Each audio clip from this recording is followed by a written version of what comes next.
Ayun guys, magandang tanghali po sa inyong lahat at dito po tayo sa isang episode ng ating vlog kung saan makikita po natin yung property na binebenta po rito. Mango Farm po siya at located at Quiapo, Nueva Ecija. Ayan po siya.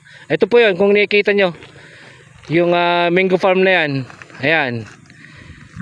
Na ang frontage po nito is 100 square meter. Ayan po. Sa harap po na ito ay main canal na irigasyon. Pero ang daan po nito is doon po sa may drops na yon.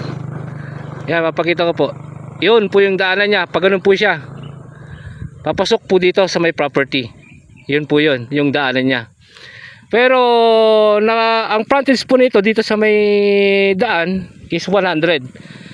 Ayan. Ayan po siya.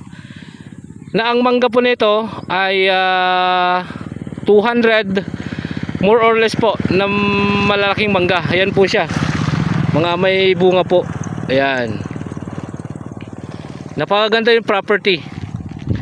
Solo title po ito na ang sukat po nito is 4.6 hectares.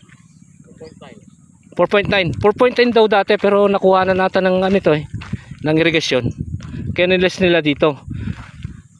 Kaya naging 4.6. May fish pan po siya na isa. Ayan o. Yung malaki po na yan na fish pan. Ayan, may tubig. Ayan. Income generated po. Buhay pa yung may-ari. Isang title. At electronic title na po yung titulo niya. Naka-private na po siya. Ayun. Ayan, kasama po yung mga ano na yan, mahogany. Marami mahogany. Ayan. At yun, at dito po makikita po natin dito sa property na to na napakaganda, napakaliwalas ng property. Ayan, yung mga mangga niya hindi tabi-tabi, kundi maganda yung pagkaka-distance ng mga mangga. Kaya namumukadkad po siya ng mayabong. Ngayon po. Kaya papasukin po namin yung property at ipapakita ko po sa inyo yung mga mangga. Ayan po. Daan lang po namin sa loob. Motor po kami. Ayan po yung sinasabi kong daanan kanina. Ayan, pasukin po namin.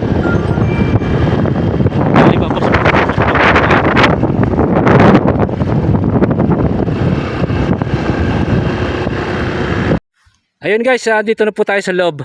Continuation po ng video natin kanina, nakat ko po. Ayan, ito po yung manggahan niya, ang ganda. Maganda po yung distance nung pagkakatanim. Kaya yumabong po yung mga mangga niya. Ayan, ka-harvest lang po nila. And then, kasama po yan, yung kubo na yan sa bilihan. 4.6 hectare. At may dalawang fish pan. May deep well. May tangke ata dito eh. Wala bang tangke? May deep well po siya. Tapos, more or less 200 na puno ng mangga. Na malalaki po Ayan, lalaki po ng mangga. Ayan. Yung may-ari po nito is andito lang sa Pilipinas. No extrajudicial. Ayan. Malinis po yung titulo. Electronic title. Tax updated din po. Makakausap po ninyo, if ever lang na may mag-view dito, may kagusto dito sa property, makakausap po ninyo mismo yung may-ari ng property. Ayan.